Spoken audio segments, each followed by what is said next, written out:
I am fully aware that I'm wearing a Christmas shirt and it is now January 8th. Is this video going up? Well, today is January 6th that I'm filming this, but I didn't get to wear it, so we're wearing it today.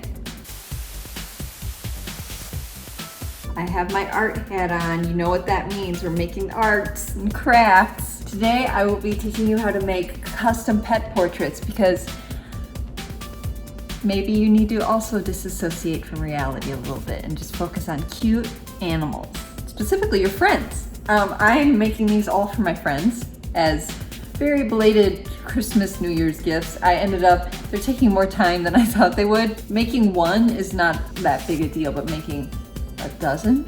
I don't know how many I'm making now at this point. I'm making a lot while still trying to get everything else done, so it's a sandwich. Anywho, I'm going to teach you how. So the first step is to either ask your friend, hey, send me your most favoriteest photo of your adorable fur baby that you have. That kind of gives it away what you could possibly be doing. You've given it away. Or you can do what I did and just stalk them on the internet. Just look through all of your friends' photos, every single one of their pet, pick your most favorite ones. Is it creepy?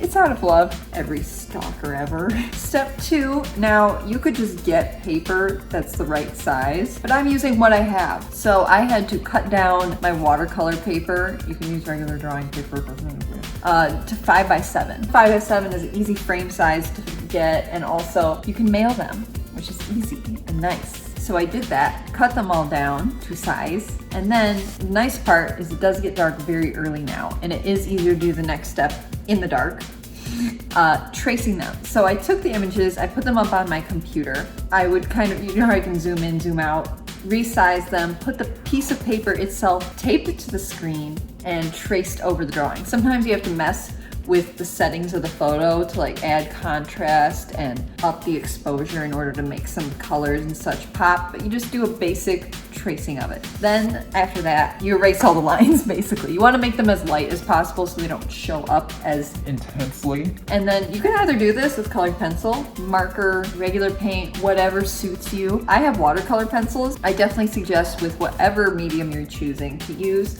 to do the base tones first, because you'll notice in their ears there's pink even though it looks mostly brown, or there's undertones of black where the shadows would kind of be, but it's still brown.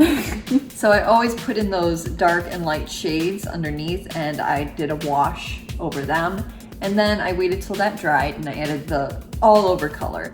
It gives it more dimension and texture, and they just look so cute. Then after they dry, the best way I feel to send these, since we can't safely hand them to people at the moment, is to put them in a Ziploc bag. Make sure the painting is dry, put it in a Ziploc bag that is very dry, and mail it. It's just your safest bet to make sure that it doesn't get damaged along the way. I think that's it. Is there anything I'm missing? No, that's it. That's nice, quick, to the point, a fun little arts and crafts. You can even just do this for yourself. You can do individual portraits of every single one of your fur children.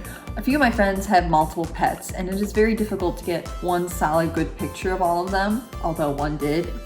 Kudos to her. Another friend of mine sent me multiple photos of her pets, and what you can do is you can kind of lay out in your head oh, this one would look cute here, and you can kind of create the image, shrink the image down a ton and trace the one in the one corner of the paper and the one in the other corner, one here, maybe all in a row. So that's a way to make kind of a collage so that they're all included in one image if you want. But I hope you enjoyed this little tutorial, nice and quick, a fun little craft if you're trying to get more artsy fartsy this new year, or you just want to chill out and do something fun. I hope this is a good project for you. And if you want to see more stuff like this, you can subscribe, hit the notification bell if you want to know when I upload. Like this video if you liked it, comment. What should you comment? I don't know. Comment whatever you want. I don't know. And if you do this project, please post it to your stories and tag me at Pauline Does Things, and I will shower you in emojis and love. I would love to see it. That would it would make my day.